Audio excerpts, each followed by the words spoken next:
Hello everybody, my name is Eric. Today, or yesterday I guess, I wanted to get some facts straight before actually filming this, is the day Nullbulge, aka Zach3D, aka Ryan, has been caught. Most people who have followed this story, especially everyone in the threat intelligence community, has known this since about May of last year. What we didn't know is if and when this would finally become public information. Let me be clear. I'm not into doxing. I don't out people. That's not what I do on this channel. I have known, and I mean, we have worked where it was necessary to share that information with the right parties who was behind this since May of last year, and a few other people have. I am going to make a longer video into how this guy got caught, because I happen to know exactly how. I will say that video will be pretty entertaining, but in this video, we're going to focus on what he did and what he has pled guilty to. And of course, he's going to be watching this video, so maybe he'll be, I don't know, Ryan, if you're watching this. So, Santa Clarita man agrees to plead guilty to hacking Disney employee's computer, downloading confidential data from company. So this is the Disney leak from July of last year. A Santa Clarita man has agreed to plead guilty to hacking the personal computer of an employee of the Walt Disney Company. This employee is Matthew J. Van Andel, who actually has recently filed a civil lawsuit against his former employer, where he in more detail shares the horrible experience he had as a result of this hack. I will, in just a bit, show the legal brief from there because it is horrifying what that guy went through. Ryan Mitchell Kramer, a 25-year-old, has agreed to plead guilty to an information charging him with one count of accessing a computer and obtaining information and one count of threatening to damage a protected computer. These are felonies.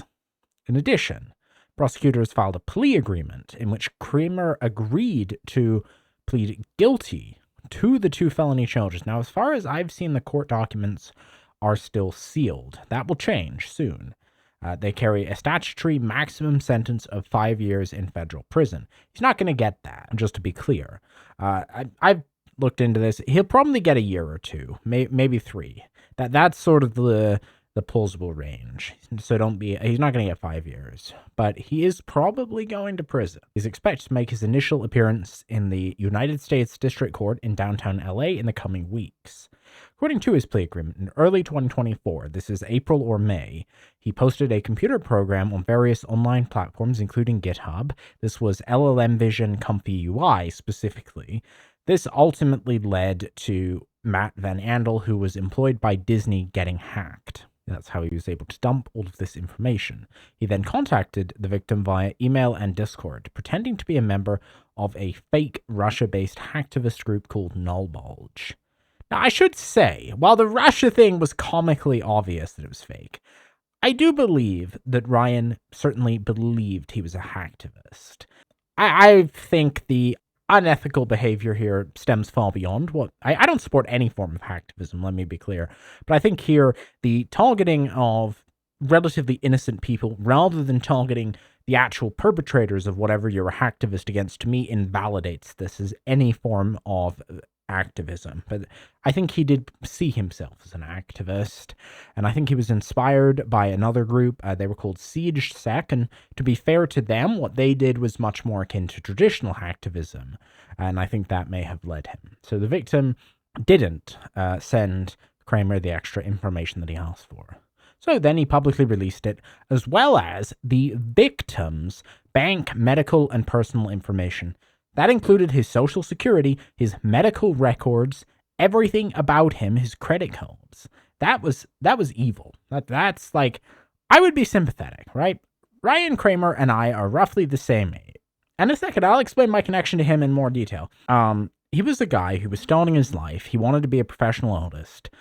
He'd ran into some struggles on that. He was quite, like, he had talent. He'd made some good art.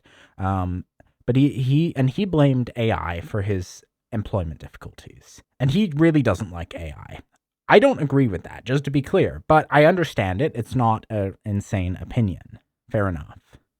This is what he felt he had to do. That's now the fact that this got to tormenting people is where my sympathy is gone.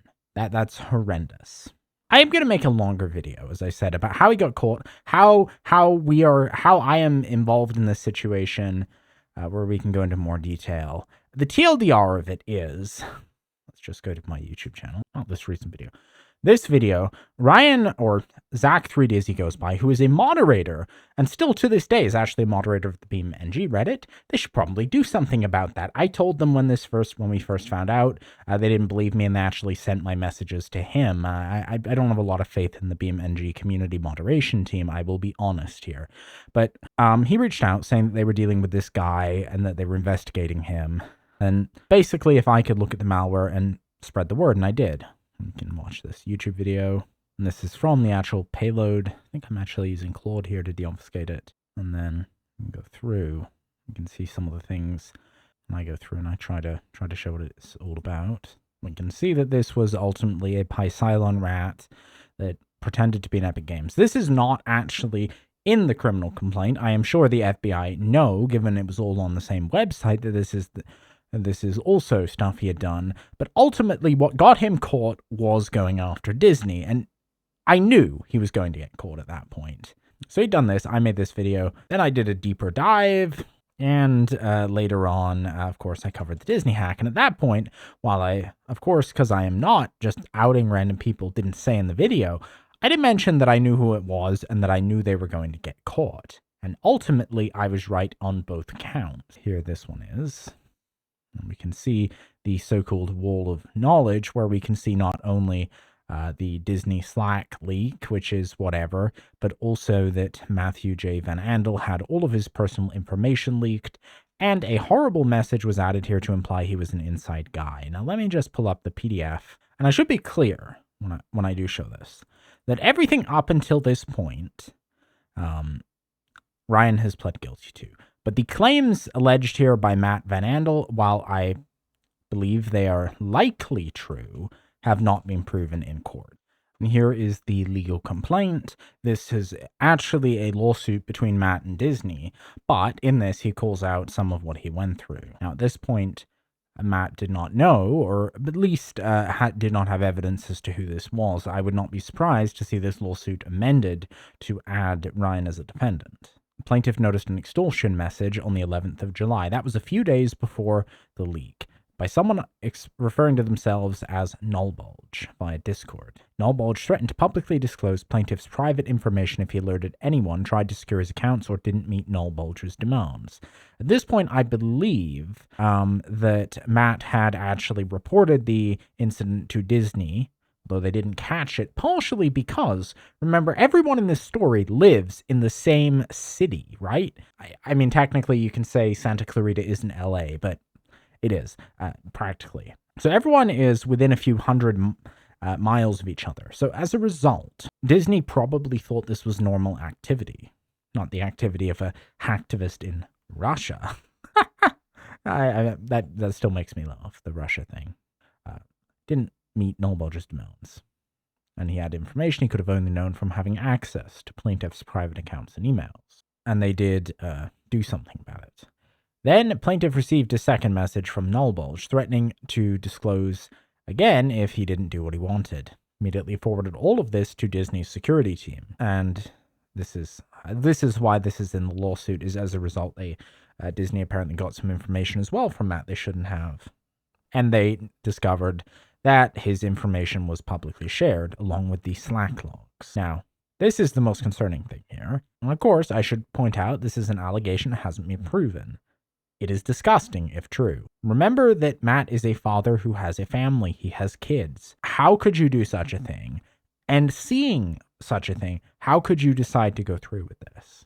It's horrible. I don't know what I have to say to anyone who thinks this is an okay reaction to someone downloading an AI image generator or a BeamNG mod. And at this point as well, we can see the FBI was already involved, and media outlets started getting involved, and he didn't speak to journalists, which probably for the better, and then he lost his job, and that's actually, that's more complicated, what happened there, although I think he may very well be in the right. This was terrible. So there was this. There was also the BeamNG thing. One other thing I should point out, I already said this guy was a moderator, but it also, with one guy, another YouTuber called Chief Shifter, who had been affected, he was playing the good cop, bad cop. He actually helped Chief Shifter remove his own malware. But in the middle of doing that, also leaked a private EA creator server. So another great thing he did. So it's going to be all for this. It's just going to be an overview of the news. I am going to make a more in-depth video about this because I believe I have more information than anyone else on this, and I think it will be an interesting video. Please let me know in the comments below what you think and what you think about this. And finally, because I know Ryan will watch this video, I'm pretty sure he watches all of my videos, even if he doesn't like me. Look, you're going to jail. Probably. I mean, who knows? Maybe they could be really lenient. I don't think they will be. You're not going to jail for the rest of your life. You will get out, and your life isn't over. And I think that is a good. I believe in second chances. Ryan has implied, from what I have seen on his social media accounts, that he wants to get into cybersecurity, and maybe he can make that work. I think a big part of this, and he's taken the first step here by pleading guilty, is to accept responsibility, accept that what you did was wrong, apologize to Matt. I think that is the most important thing. You know, the story has gone viral about Disney, but it's not Disney that I am, that I find to be emotionally upsetting. It's the fact, it's what happened to Matt. And fundamentally, I think he needs to get away from this cultish, obsessive, anti-AI stuff. AI is here to stay.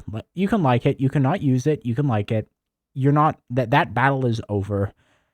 I don't know what to say. You're not winning that. And spending every hour of your life up all night worrying about AI it's not helping the world. It's not stopping AI. It's not doing anything for you. Well, that's going to be all for me. I guess the last thing I should say, I'll get more into this in the next video, but I really did not want this to end this way. I'm not going to go over everything I did. But the moment I found out, I really tried, because at that point there was no serious damage done. I tried to talk to Ryan. I said, like, look, just delete this stuff. Stop doing this. We like, this doesn't have to be a thing. You're not, like, this doesn't ever have to become known to anybody besides the 3 people who know right now. I have just tried to talk him out of it.